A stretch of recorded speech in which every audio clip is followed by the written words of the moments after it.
Más de 1 metro bajo tierra, se encuentra hoy la otrora batería de Peñas Altas, fuerte colonial español que se erigió para proteger la costa oriental de la bahía de Matanzas, en el occidente de Cuba.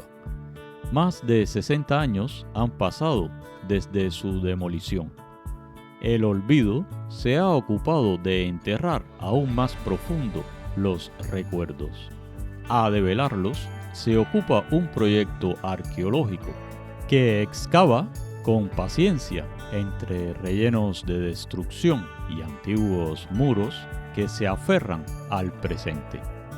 El proyecto arqueológico está orientado a rescatar del olvido una fortaleza matancera que participó en eventos significativos de nuestra historia, incluyendo la primera batalla de la Guerra Hispano-Cubano-Americana, el envío del ejército en persecución de Antonio Guiteras en el cercano Morrillo, así como conocer más sobre su uso como sede del Escuadrón 41 de la Guardia Rural, que lo marcó para siempre como lugar oscuro de tortura y muerte. Todavía se conservan algunos muros que pasan desapercibidos a los vecinos y visitantes, pero los arqueólogos han podido determinar a qué parte exacta de la construcción corresponden, al cartografiarlos y compararlos con los mapas antiguos que se conservan en los archivos españoles. La batería de Peñas Altas surgió como proyecto hacia 1818, aunque no se materializa hasta 1820 y todavía en 1821 se trabajaba para su culminación, según han ilustrado las investigaciones que se desarrollan en la actualidad. En su planta original, el fuerte se caracterizó por una batería a barbeta, esto es, un muro que sirve de parapeto bajo y rasante que permitiera a la artillería sobresalir para una mejor maniobra. En la plataforma se encontraba la artillería, que originalmente contaba con 4 cañones. Un edificio interno que incluía el cuartel de la tropa, la habitación del oficial, un colgadizo cerrado de baranda para el mismo oficial, repuesto de pólvora, cuarto de los artilleros, colgadizo de la tropa, cocina, aljibe, el rastrillo de la entrada, así como el común o letrina, diferenciada con un espacio para el oficial y otro para la tropa. En el frente terrestre presentaba una estacada que agregaba protección hasta alcanzar la costa. Una escalera permitía el acceso desde la habitación del oficial a la azotea.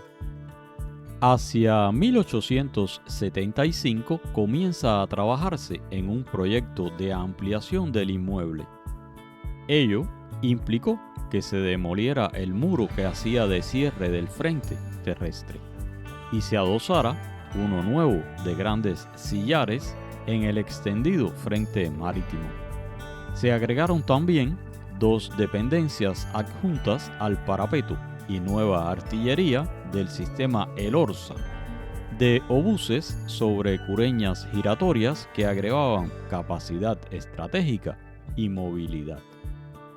Desde el inicio de las guerras de independencia, las defensas costeras de la ciudad habían cambiado de función. A principios de 1898, la guerra tomaba otro matiz con la intervención de los Estados Unidos. La primera batalla entre la flota del Atlántico Norte, comandada por el entonces contraalmirante William Sansom, y las fuerzas españolas sucede en la bahía de Matanzas el 27 de abril de 1898. Para entonces, la batería de Peñas Altas no contaba con armamento moderno y se menciona como obsoleta en la defensa de Matanzas.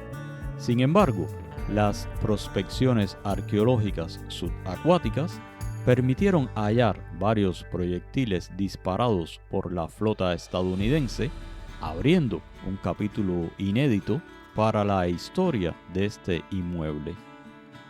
Con la intervención estadounidense, la batería pasó a ser depósito de pólvora y municiones y eventualmente se convirtió en cuartel de infantería de marina, función que ejercía en 1935, cuando desde aquí partieron las fuerzas que enfrentaron el líder revolucionario Antonio Guiteras en el Morrillo.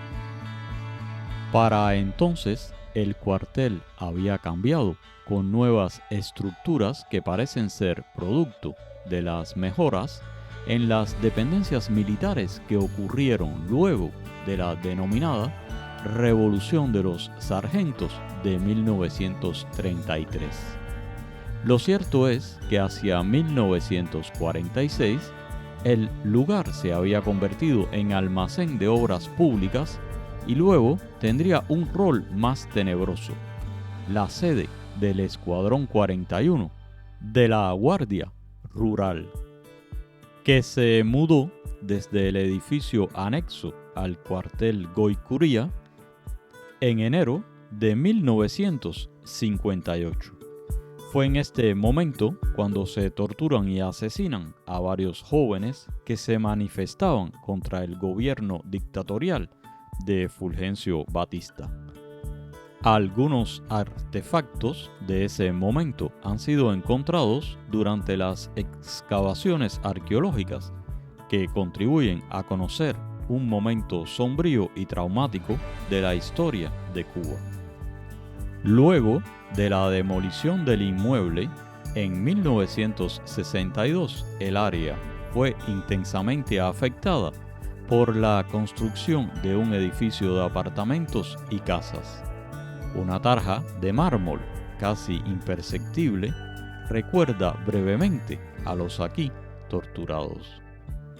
En la actualidad, donde se encuentra un parque infantil y de ocio, yacen las ruinas enterradas de un lugar tenebroso, que lentamente se va develando con el trabajo arduo y meticuloso de los arqueólogos, quienes con sus luces continúan iluminando las sombras del olvido.